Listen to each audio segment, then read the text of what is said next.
Hello hi friends, శ్రీస్ elite ఛానల్కి స్వాగతం. అందరూ ఎలా ఉన్నారు? ఇలా మీ ముందుకు వచ్చి చాలా రోజులైంది కదా. ఈ మధ్య ఒక 2.5 months యూఎస్ ట్రిప్ వేసాను.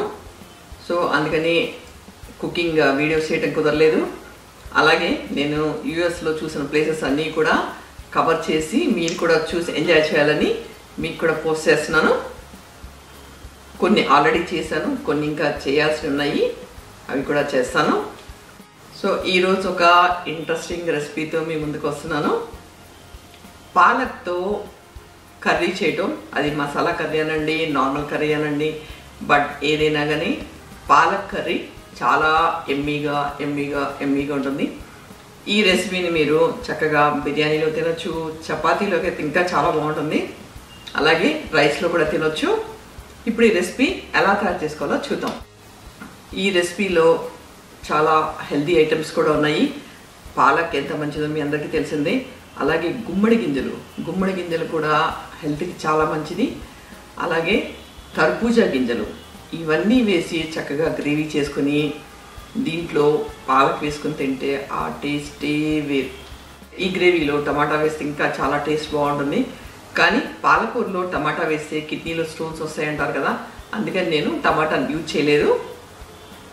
సో ఈ రెసిపీని మీరు కూడా చూసి ట్రై చేసి టేస్ట్ చేసి మీ కామెంట్స్ నాతో షేర్ చేయండి.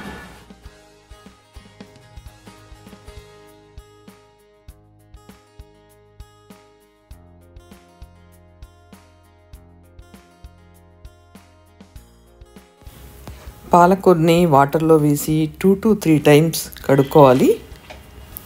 మనం మార్కెట్ నుంచి పాలకూర తెచ్చినప్పుడు ఆ పాలకూర ఫ్రెష్గా ఉండటానికని దాని మీద ఏవో జల్లుతారు కదా. సో సేఫ్ సైడ్ మనం 2 to 3 times వాష్ చేసుకుంటే మంచిది. వాష్ చేసుకున్న పాలకూరని కట్ చేసుకుని పక్కన పెట్టుకుందాం.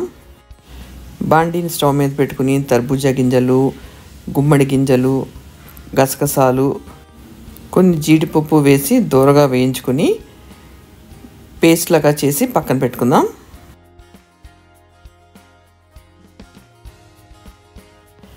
అదే బండిని స్టవ్ మీద పెట్టి ఆయిల్ వేసుకుని దాంట్లో వెల్లుల్లి క్రష్ చేసి వేసుకుని పచ్చిదనం పోయే వరకు ఫ్రై చేసుకుందాం.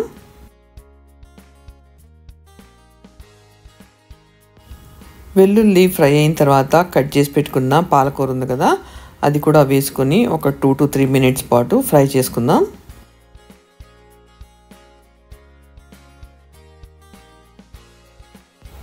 ఈ పాలకూరలోకి సరిపడా తగినంత ఉప్పు వేసుకుని ఇంకొక 2 minutes పాటు ఫ్రై చేసుకుని పక్కన పెట్టుకుందాం.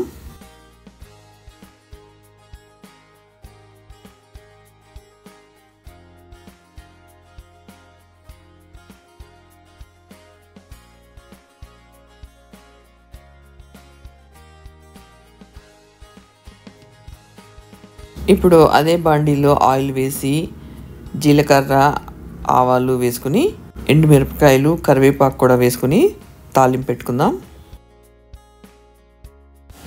తాలింపు వేగిన తర్వాత కొంచెం వెల్లుల్లి వేసుకుని వెల్లుల్లి ఫ్రై అయిన తర్వాత ఉల్లిపాయ, పచ్చిమిరపకాయ కూడా వేసి ఫ్రై చేసుకుందాం.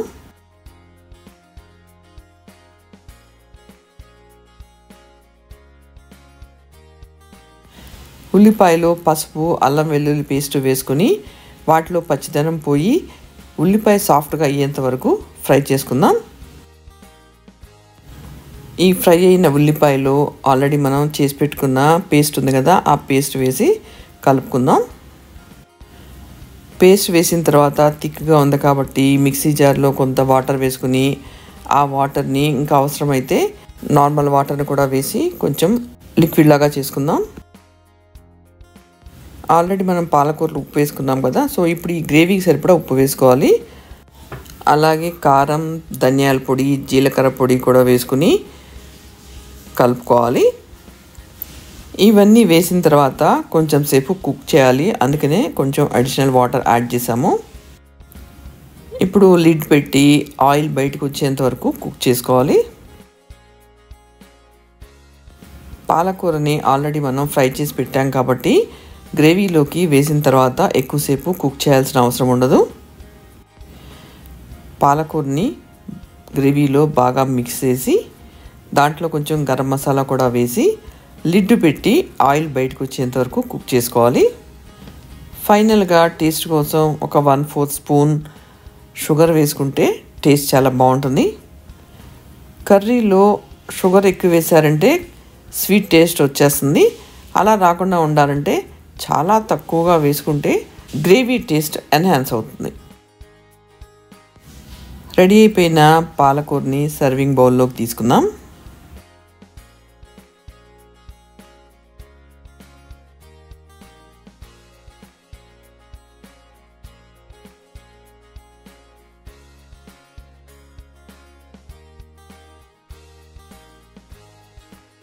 పాలక్తో ఎమ్మి మసాలా కర్రీ ఎలా తయారు చేసుకున్నామో చూసారు కదా.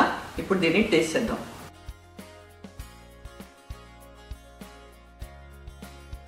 సూపర్ అంటే సూపర్గా ఉంది. ఇది ప్లెయిన్గా తింటేనే ఇంత సూపర్గా ఉంటే దీన్ని మనం రైస్లో కలుపుకొని తింటే ఇంకెంత బాగుంటుందో. మీరు అనుకోవచ్చు తను చేసింది కదా తనకు అలాగే నచ్చుతుందిలే అని. అందుకనే ఈ రెసిపీని మీరు కూడా ట్రై చేయండి. టేస్ట్ చేసిన తర్వాత టేస్ట్ ఎలా వచ్చింది అన్నది కామెంట్ బాక్స్లో షేర్ చేయండి. ఈరోజు మా లంచ్లోకి కొత్త ఆవకాయ కూడా ఉంది. లాస్ట్ ఇయర్ నా ఛానల్లో చూపించాను ఆవకాయ పచ్చడి ఎలా పట్టాలని. చూసారా రెడ్గా, వావ్ చూస్తేనే వావ్ ఇప్పుడు తిందామా అనిపించేట్టుగా ఉంది. కానీ నేను మా హస్బెండ్ కోసం వెయిట్ చేస్తున్నాను. ఈ వీడియో మీకు నచ్చినట్టయితే లైక్ చేయండి, షేర్ చేయండి. అలాగే ఫస్ట్ టైం చూసే వ్యూవర్స్ అయితే సబ్స్క్రైబ్ చేయటం మర్చిపోకండి. Thank you for watching my video.